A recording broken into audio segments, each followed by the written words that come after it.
Allen Iverson is a remarkable cultural icon in the NBA, but he was controversial in high school, went to a national power, Georgetown, which was really the most talked about program in college basketball when he was there, not Duke or Carolina. He goes to big market Philadelphia, gets a shoe deal, and he's just a unique individual.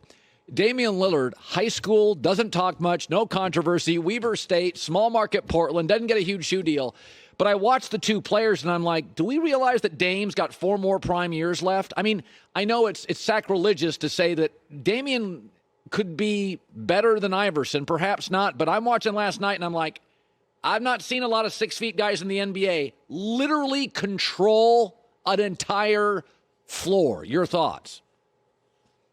I think it's really important and smart to compare him to guys of his stature. I've had this discussion in person with the original Isaiah Thomas, the real Isaiah Thomas, Detroit Piston Isaiah Thomas, who basically, I think he believes, I don't know if he'll say it, but I think he believes pound for pound, inch for inch, he's the greatest player of all time. The problem is he's 9 inches shorter than the actual greatest player of all time, 7 inches shorter than Jordan. Yeah. And so he was at such a deficit there. So when we're talking about the best small people, the best people under 6'3" in modern NBA history, Isaiah Thomas is on that list. Chris Paul is on that list. Obviously, Allen Iverson's on that list.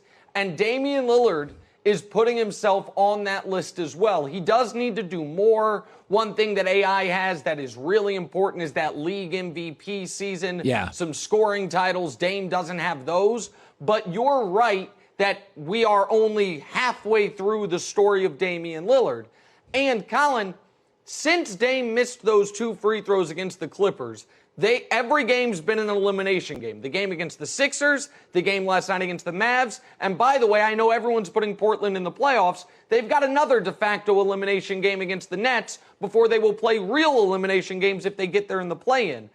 And in those elimination games, to go 33 of 34 from the free throw line after missing 2 free throws, to score 51 and then 61 in very close games where your team was trailing in the fourth quarter, it is all-time clutch stuff from a player who there's only been, counting them, 6 playoff series ended on a buzzer beater in NBA history. Dame did it twice. He did it to the Rockets. He did it to the Thunder last year. So his clutch resume is, you can put it up against almost any other active player. And you mentioned the Kobe quote, and this is the last thing I'll say on Dame. What he is doing right now reminds me of Kobe in the year he tore his Achilles, where with like 8 games left, the Lakers basically had to run the table, and Kobe kept showing up night in, night out. You knew he was going to take the most shots. You knew he was going to be the focal point of the offense, and he delivered until his Achilles snapped.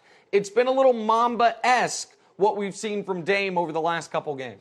So, and most people like the Lakers over Portland. What is disturbing for even somebody Portland? Yes, I think Portland's going to run right through them with Gary First Trent. round. Oh, we got the Lakers going out in round 1. Yeah. This is exciting. Go ahead. Let me shut up. Sorry, let me hear it. But aren't you at least concerned with this? I'm worried about them on the defensive end without Avery Bradley. But let's talk offensive end. With LeBron James, the great league lubricator for over a decade, he literally makes everybody better. He took Matthew Dellavedova in a finals. With LeBron and AD, they are last in everything offensively, which tells you how odd-fitting and bad the rest of the parts are. Forget the defense for a second. Aren't you concerned that once again we are demanding that LeBron swoop in, put a cape on, and elevate everybody? They're awful offensively with LeBron and AD. Isn't that concerning at all? Here's why it's not concerning. Couple points. One is, you are right. We are demanding LeBron be the panacea, be the cure-all. Luckily, he is. Luckily, he has been in every single postseason post-2011. Second of all, the NBA called these 8 games in the bubble a specific thing. They called them the seeding games. So color me less than shocked that once the Lakers locked up the best seed you can get, they took their foot off the gas measure, and you could see it happen. And if you are worried about the Lakers' offense, there is no better antidote for a struggling offense than playing the Blazers, especially if your best player is LeBron James. Because with Trevor Ariza not in the bubble, I really think they're going to have to ask Mario Hezonja or Carmelo Anthony to guard LeBron James. That ain't going to work. Obviously, the Lakers' easiest path to the finals is one where the Rockets move up to the 3 line, the Rockets and Clippers play each other in round 2, and you don't have to play the Blazers in round 1. But if the Rockets are going to be your second round opponent, and right now it looks like they are, I would argue that because the Lakers have been kind of sleepwalking during the seeding games, what could prepare you best for the Rockets is a tough first-round opponent with a potent backcourt that demands your full attention and where you will get on track offensively. So if it were up to me, the Suns would be the 8th seed, the Rockets would move up to the 3, and the Lakers' path would be as easy as possible. But if the Rockets are going to stay at the 4-5 line, then I think what might best prepare the Lakers is playing the Blazers in round 1, and it will certainly get LeBron's offense on track because they might be the single least equipped team in the league to throw a body at LeBron James. Hi, everybody. Thanks for watching. Subscribe here to get the latest from the show.